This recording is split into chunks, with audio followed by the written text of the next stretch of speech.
So, as I said, I had 2 Twitter accounts. They're both suspended at the same time, which I find very suspicious, like there's been an organised purge. And there usually is a purge. I can see it happening at New Year. And what was my crime? Of course, warning people that there was going to be censorship. That was my crime.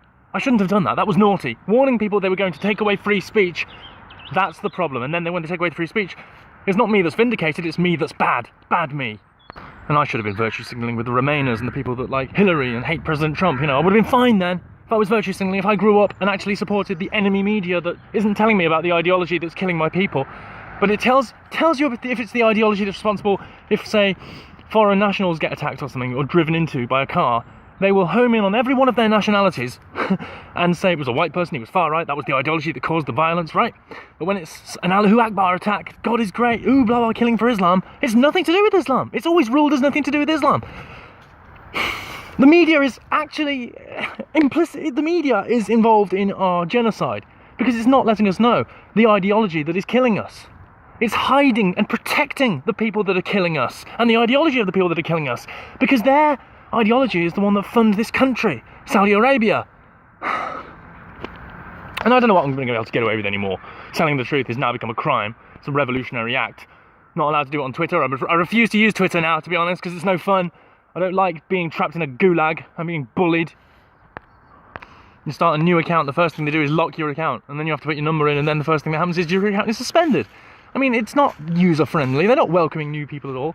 They're not remotely interested in helping or providing assistance or a service to people. They just want to control them. They want them on their system so they can control them and bully them and intimidate them if they've got the wrong politics or the wrong perceived politics. That's what irks me.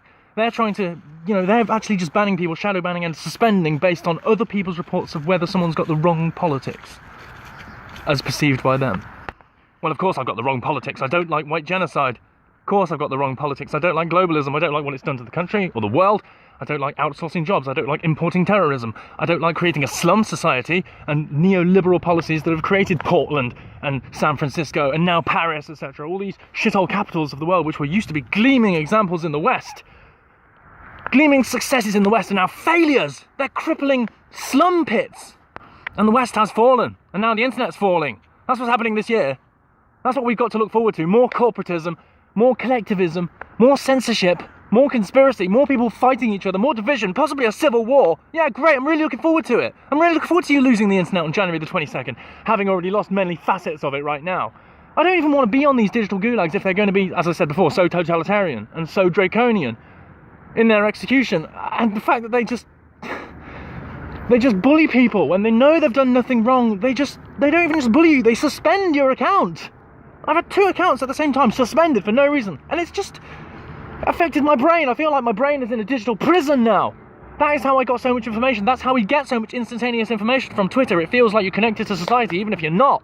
That is the public square. You can't deny people the public square just because they might have used something that was perceived as by others as hate speech. I haven't even had an explanation of what I did or what my accounts are supposed to have done.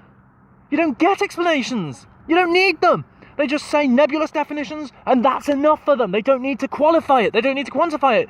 They don't even specify the parameters of what makes something hate speech. They don't need to, and yet they can enforce it. They can't describe it, but they can execute it.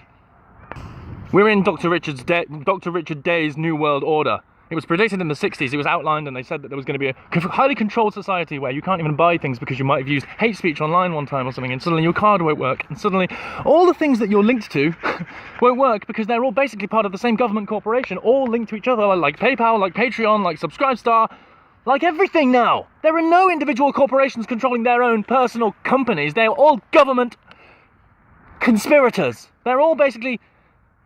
This is why they do things in lockstep. They lock people out one after another and justify it by saying they did it. Well, it's just like the whole thing is just one big company controlled by all the governments of the world, etc. And that is the New World Order. That is the corporate New World Order. It's not individual corporations. They don't have the right to say we're a private company, we can do what we want. They are not private companies, and it needs to be taken out of their hands.